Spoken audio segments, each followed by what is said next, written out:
So opening your project from Autodesk 123D Cloud is not too hard. All you need to do is click on this option and then sign in. And from here you can click on My Projects. If you're signed in, you'll be able to see your image. So here's my image that I already uploaded. So I import that.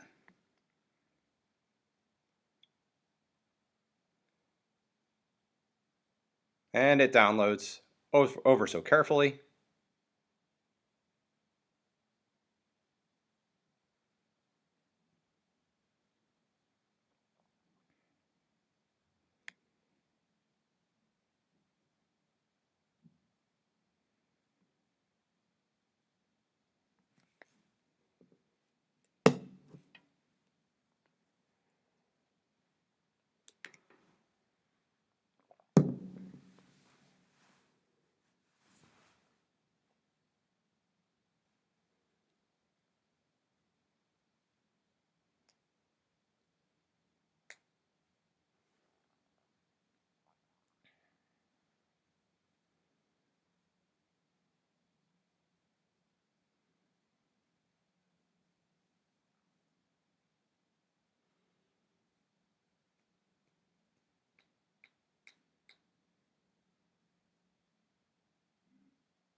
And then your project comes in like this, which mine's not in the right spot. It's a little bit messed around. So I'm going to do a little bit of use the tools on the sidebar here and click on the edit one. So the first one I want to hit is transform.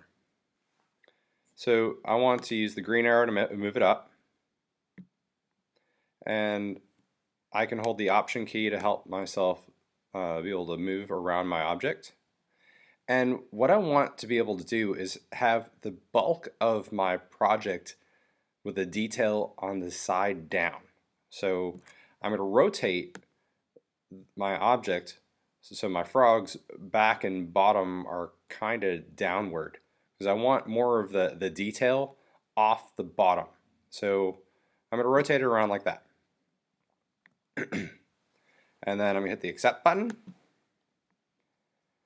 And then, so my object is sitting here and it's ready to go.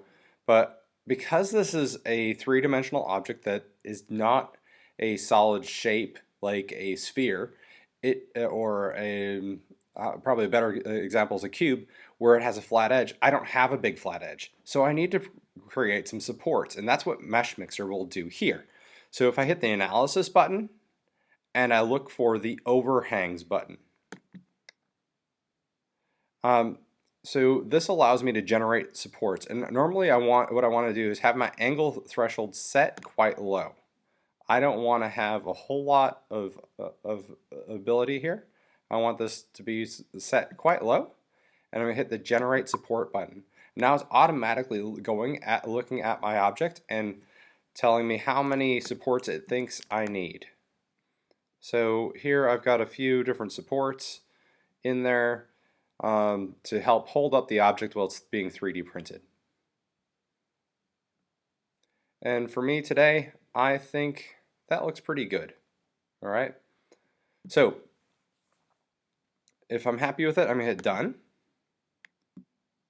And then all I'm going to do is go to File and Export. And I need an .stl file for our printer. So I'm going to save this to my desktop and hit save.